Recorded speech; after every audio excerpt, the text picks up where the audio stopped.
too many of these anymore, neighborhood stores. And you may not see this one after October 31st. That's when the lease is up and the owners are out. And so are a lot of elderly people, out of a place to shop. Gordon's Market is in the downtown area, and there isn't another grocery store around for at least a mile. There are a couple of convenience stores in the area, but the selection isn't the same, and either are most of the prices. For many of the 1,200 senior citizens who live in the neighborhood and shop here, the loss of this store will hurt. What are you going to do when the store closes? I don't know. Well, I guess I'll just have to take the bus and go to one of the supermarkets. Will it be harder? Yes. Is it going to be harder for you to shop? Yeah, Why? because I can't carry this stuff. I have a bad arm. I bring a basket along, and there I'd have to go by bus and walk from Van Buren up here with groceries. I don't have money for a cab. That's the way with a lot of people around here. This is Councilwoman Mary Rose Wilcox's district. This is an emergency situation. She is looking for funding to start a shuttle that would take these people to grocery stores.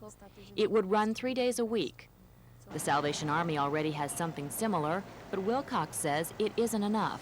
They may not be able to expand it to the three days that would meet the needs of the 1,200 citizens. The reason why is just because of the cost that it would take for them, and also the bus is used in other places on other days. So she isn't sure where the money will come from, but she adds she'll have to find it fast. With an October 31st deadline, time is running out. Diane Ryan, News Center 10. 1983 saw a building boom in Phoenix for new single-family homes. Though interest rates were still high, they had dropped enough to release demand that had been pent up for 2 years. Now that 1984 is here, the outlook for interest rates is stable, and that translates into another good year for housing. The man who heads the National Association of Realtors says while more new homes will be built this year nationwide, the resale market should show some good improvement too. Good news for you if you're thinking about selling your home. Well, the big problem is the affordability question.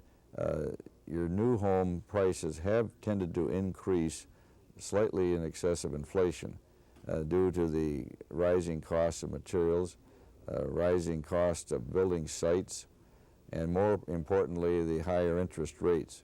At 13.5% interest rates, we're very close to the margin of what becomes affordable and not affordable. The home resale market has a long way to go to catch up to record levels of 1978. That year, across the country, 3.8 million existing homes changed hands. Last year, it was 2.7 million, and that was way up from 82. In 1984, Treadwell expects an increase of 100,000. 2.8 million homes will be resold. The dream is very much there. Surveys of the young people, surprisingly enough, show that the people want a home of their own with a yard, single-family home. Much greater. This is the #1 ambition of most of the young people that were surveyed. The median family income now is enough to purchase 37% of the homes that are on the market. So that there is a lot of merchandise out there that is affordable for most of the people. Ron Hoon, News Center 10. $5.9 billion is the latest price tag on the construction and startup of the Palo Verde nuclear generating station. But the Residential Utilities Consumer Office Board Chairman says the true projected costs of the project are at least 50% higher. When you add the enormous cost of financing, which continues to run unabated, as the project continues to be delayed, the projected cost is reported by the other Palo Verde partners, and I can add, and by APS, to be well in excess of $9 billion. RUCO unanimously approved a motion by Ahern to request Governor Bruce Babbitt to appoint a special committee to conduct an inquiry into the costs of Palo Verde, which has been plagued by delays and cost overruns. The Corporation Commission and the state legislature have not responded to RUCO's earlier request for a cost study. We simply can't wait, however, for a process, the ordinary process of commission hearings, to bring these entire matters out. Totally inaccurate is how an APS official describes Ahern's calculations.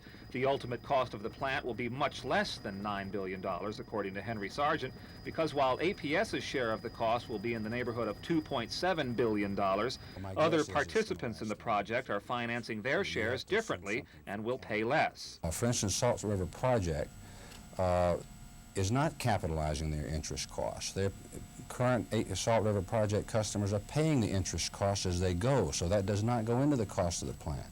The same thing is true of the city of Los Angeles. And to get a figure even approaching $9 billion, you have to assume that everybody else is adding their interest cost to the cost of the plant just as APS is forced to do. Well, Mr. Ahern likes publicity. You have to understand that, and he's very good at getting it, and he's very good at exaggeration.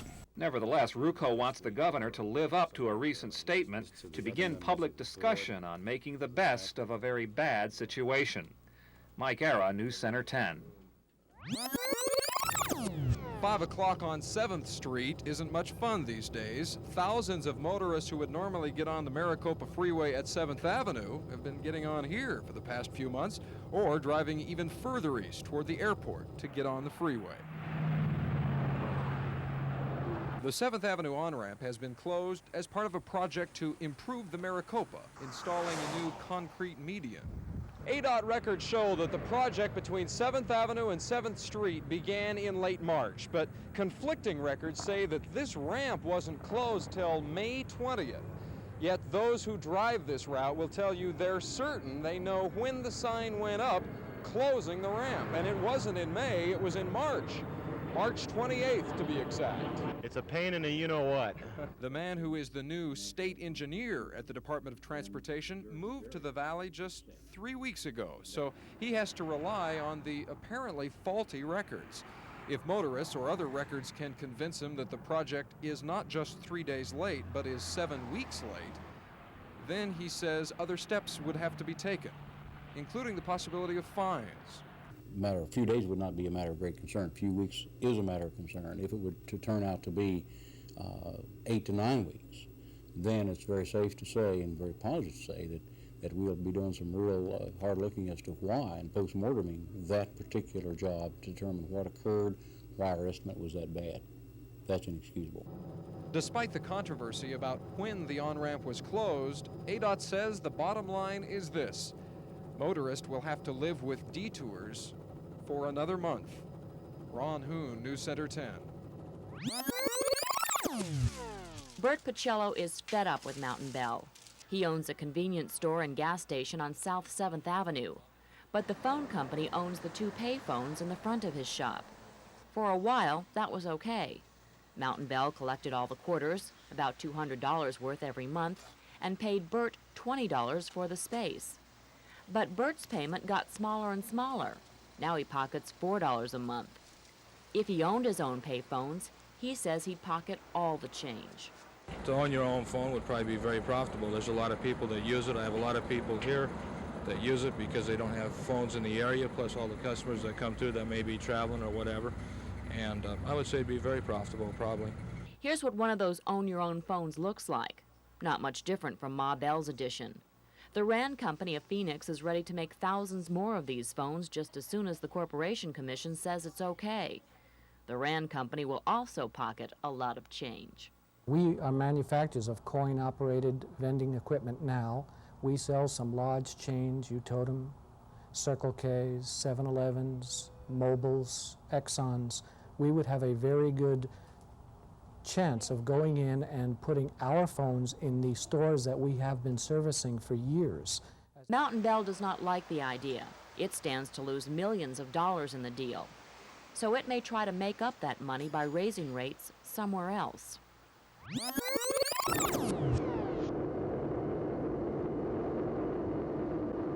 On an average day, 50 aircraft take off from and land on the 2 runways at Sky Harbor each hour. The reason why the north runway is in need of repair is pretty obvious. General wear and tear. Tremendous traffic that we've had over the past couple of years has required that we do something with the north runway surface. The east half will be worked on first. leaving the west half for use by aircraft under 12,500 pounds. When a portion of this north runway goes under construction, that means that larger airlines who need more space for takeoffs and landings will have to use the south runway, and that could result in delays. To minimize delays, Sky Harbor officials and the FAA have come up with a plan called the Expanded Quota Flow System. We determine the number of arrivals and departures per hour, and then we determine how many we feel that we can handle. And the arrivals will be spaced in such a way as that we can handle an equal number of arrivals as departures. FAA officials say this system will keep airliners coming from other cities on the ground until Sky Harbor can handle them. The system will delay some Phoenix arrivals, but it's safer than having a traffic jam of airliners over Phoenix waiting to land. Linda Williams, News Center 10. This is the first time the committee as a whole has toured the 5 potential sites. The Rio Salado location is still very much in contention. It's a 200-acre tract along the south side of the Salt River. The site we want to concentrate on today is the piece between 16th Street and 7th Street. The proposal here would be to place the stadium structure itself right on this site right here. The attraction of Rio Salado is its size, large enough to build a dome and a new state fairgrounds as well. The other sites being considered are all downtown.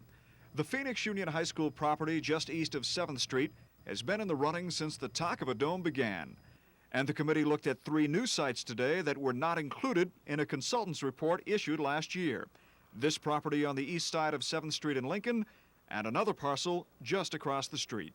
We're confident that a dome stadium would fit either north or south of the railroad between Jefferson and Grand Street. The committee will also consider this site at 7th Avenue in Lincoln, also between Jefferson and Grant. While the downtown sites can accommodate only a stadium and limited parking, they have, within a 1-mile radius, more than 20,000 existing parking spaces. Committee Chairman Mike Gallagher says it appears the committee members are evenly split between downtown and Rio Salado, but he's worried that after recent fiascos involving the Baltimore Colts and the Philadelphia Eagles, that public support for a dome may have diminished. I don't think it ought to have any impact on our going forward and investigating the dome question. But sure, I think the average guy on the street probably thinks there's a bunch of idiots running around with their heads cut off.